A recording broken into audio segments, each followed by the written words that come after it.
Okay, hello mga bata. So karon mga bata, magtuon na po ta og English. So ang atong topic karon is phrase og sentence. So atong tun-an ha, ang phrase og sentence. Unsay nakalahi sa phrase sa sentence or unsay nakalahi sa sentence ngadto sa phrase. So, unsay ilang pagka-diferensya nila, unsay kalahian nila mga bata. Phrase ug ang sentence. So remember, a phrase does not express a complete thought. So ang phrase mga bata, wala siya nagbutyag, wala siya nagpahayag og kompleto nga pasibuot. Okay? Sabtan, ang phrase mga bata, wala siya nagbutyag o wala siya nagpahayag og kompleto nga pasibuot mga bata. Phrase does not express a complete thought. Wala siya nagpadayag or wala siya nagbutyag og kompleto nga pasibuot. Complete thought. So muna siya phrase, wala dili siya kompleto ang iyang pagpasabot mga bata, ang iyang pasibuot niya. It does not end with a punctuation mark. So it does not end with a punctuation mark. So wala siya nagkatapusan. So wala siya nagtapos or wala siya nagkatapusan og kaning punctuation mark. So wala siya katapusan nga punctuation mark. So unsa man tong mga punctuation mark mga bata? So ang mga punctuation mark mo ni siya kaning period, kaning question mark, o kaning exclamation mark or exclamation point. So akong balikon, ang phrase mga bata, ang phrase wala siya nagtapos og punctuation mark. So unsa tong punctuation mark mga bata? Katong period, katong question mark, o katong exclamation point or exclamation mark. So muna siya phrase, wala siya nagtapos sa punctuation mark. Okay? So dilita sa sentence. So ang sentence mga bata, a sentence expresses a complete thought. A sentence expresses a complete thought. So ang sentence mga bata, nagpahayag siya or nagbutyag siya og kompleto nga pasibuot. So unsa tong sentence mga bata? Ang sentence nagpahayag siya o nagbutyag siya og kompleto nga pasibuot, complete thought, no? So muna siya sentence. Ang phrase ganina mga bata, wala, dili siya kompleto ang iyang pasibuot, no? Kaya itong balikon ba, ang phrase wala siya nagpasibuot og kompleto nga pasibuot, no? Wala siya nagbutyag og kompleto nga pasibuot ang phrase. Ang sentence, sa ganitong sentence, nagpadayag o nagbutyag siya og kompleto nga pasibuot. Okay, nakuha? Balik ko na to otro be.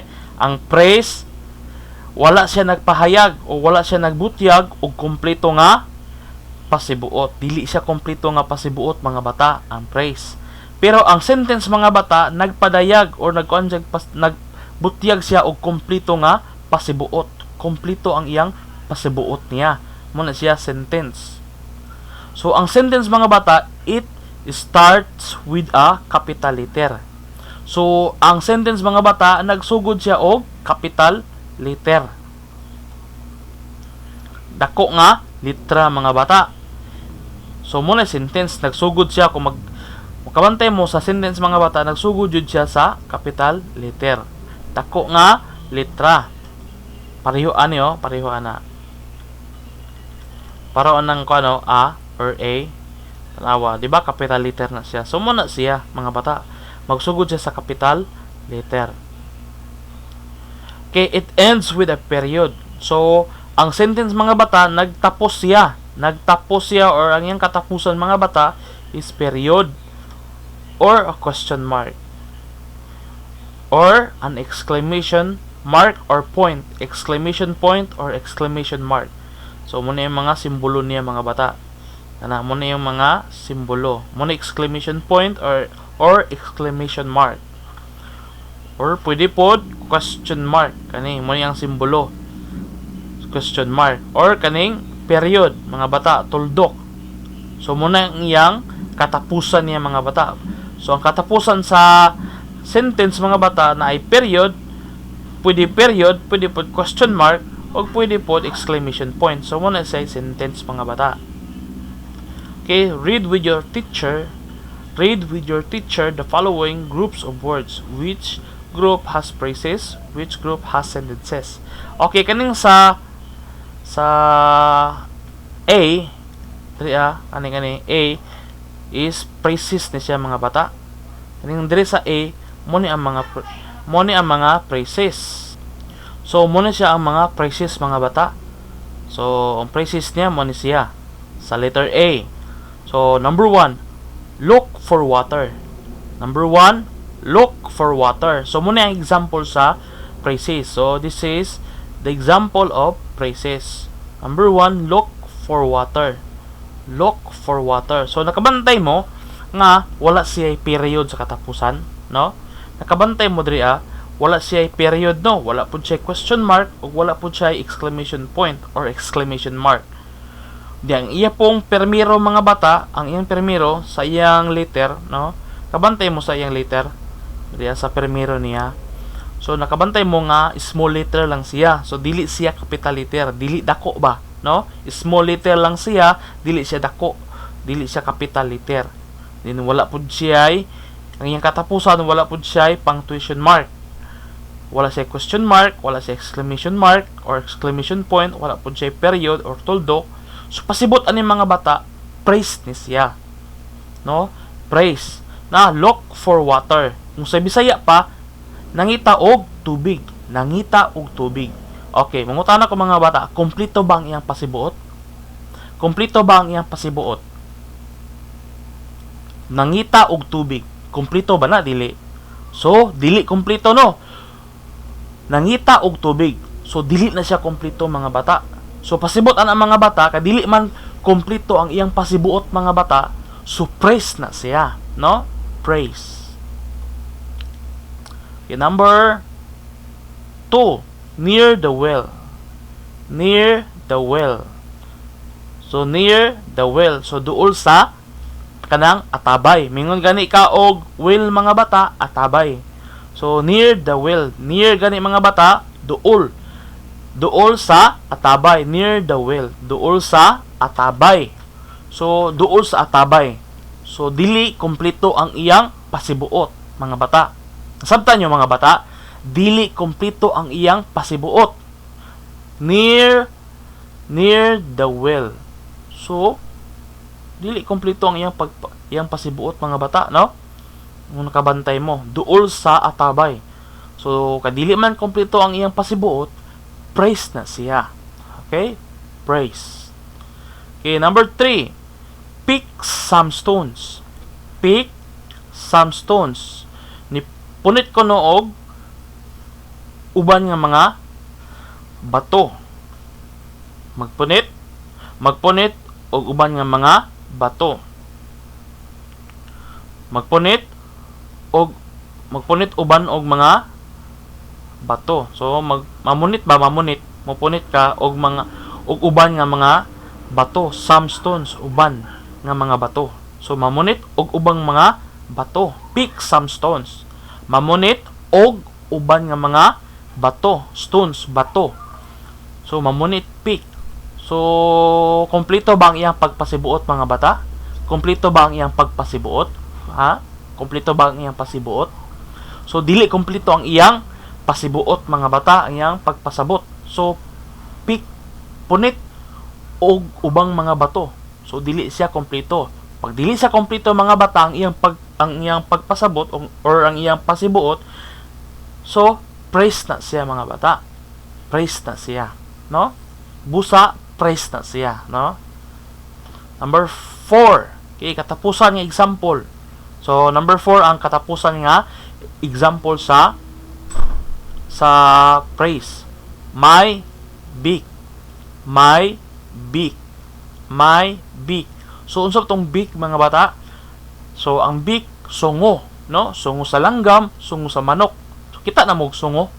Sungo sa langgam or sungo sa manok. So muna beak mga bata. My beak. Akong sungo. My beak. Akong sungo. So dili pud kompleto ang iyang pagpasabot mga bata, no? So dili kompleto ang iyang pagpasabot. So dili kompleto ang iyang pasibuot. So praise na siya mga bata.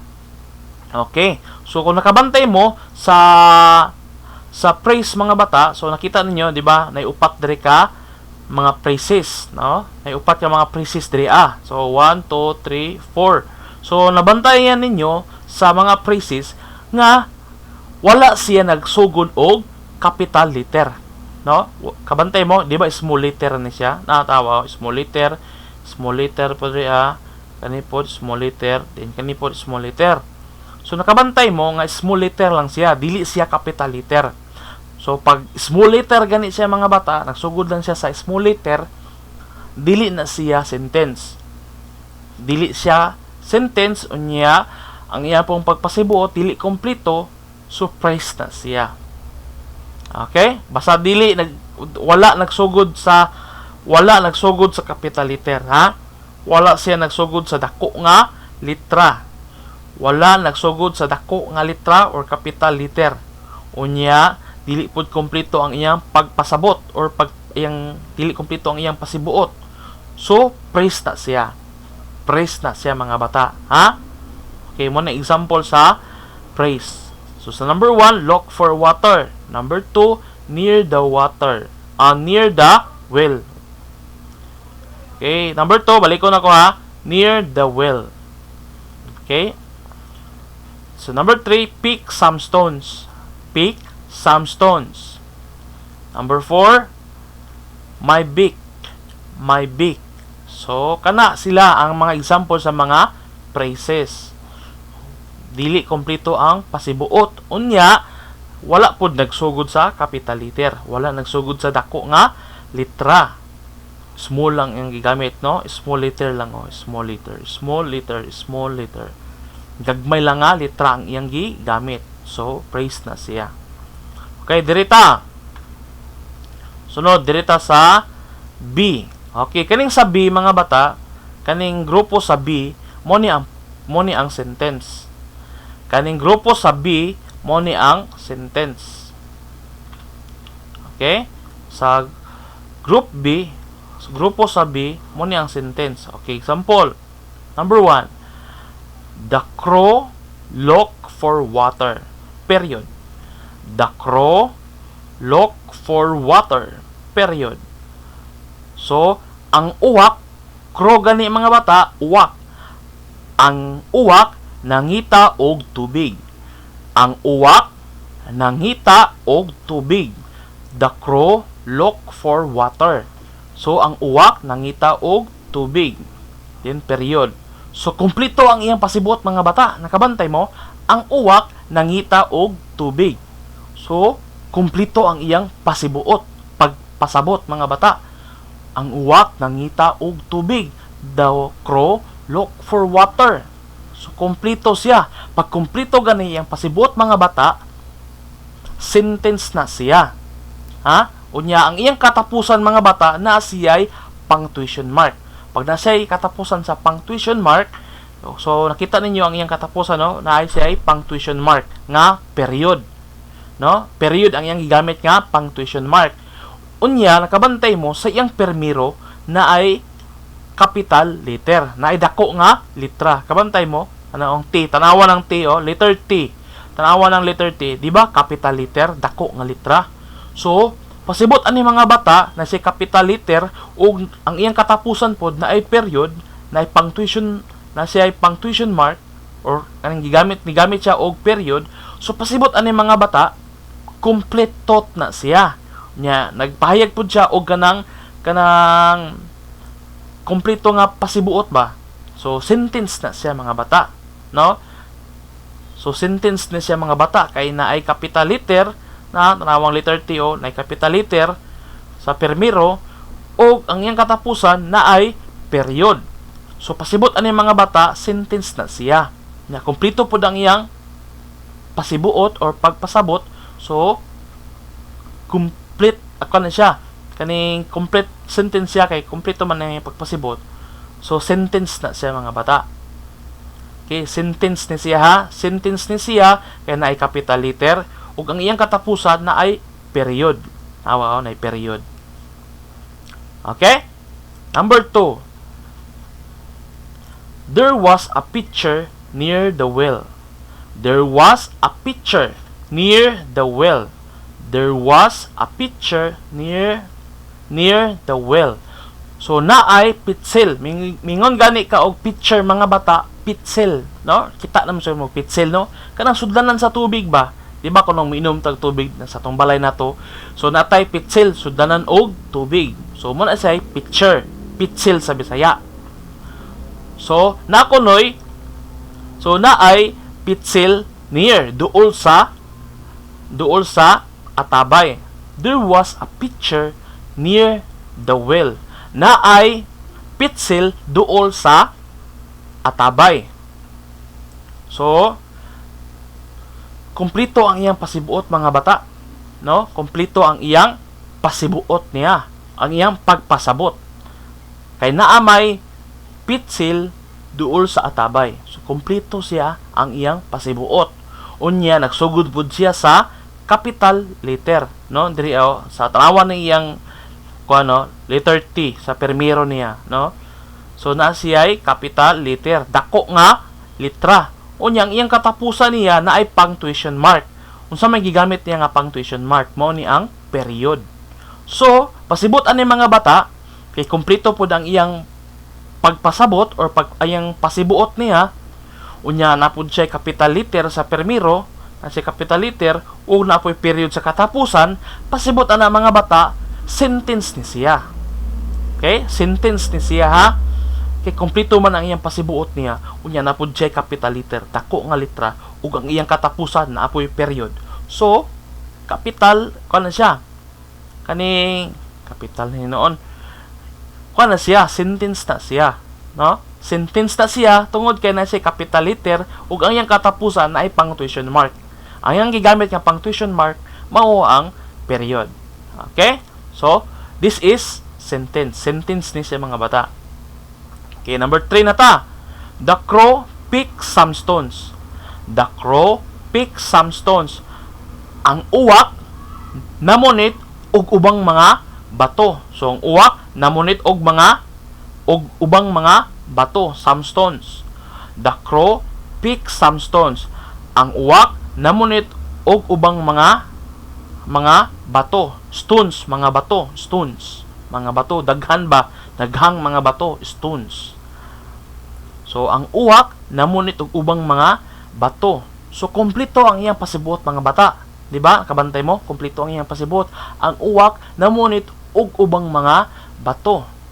So kompleto ang iyang pasibuot niya. Unya nakita nato nga capital letter ang letter T. Sa iyang permiro diri mga bata, capital letter na dako ang letra niya. Ang iya pong katapusan mga bata is period, no? Kita ninyo period.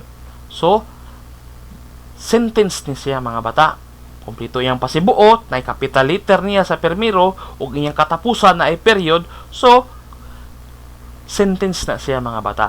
Okay? Sentence ni siya. Okay, number 4. Example number 4. My beak is short. My beak is short. Ang akong sungo kay mubo.